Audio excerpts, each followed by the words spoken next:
ঝালকাঠির সুগন্ধা নদীতে অভিযান চালিয়ে ২২ কেজি মা ইলিশ ও ১০,০০০ মিটার কারেন্ট জাল জব্দ করে ৩ জেলেকে আটক করা হয়েছে।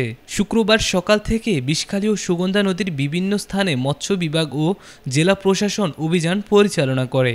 এ সময় নিষেধাজ্ঞা অমান্য করে ইলিশ শিকারের দায়ে আটক ৩ জেলেকে ১ মাস করে কারাদণ্ড দিয়েছে ভ্রাম্যমাণ আদালত। পরে জব্দকৃত জাল নদীর তীরে জনসম্মুখে পুড়িয়ে দেওয়া হয় এবং ইলিশ স্থানীয় এতিমখানায় বিতরণ করা হয়।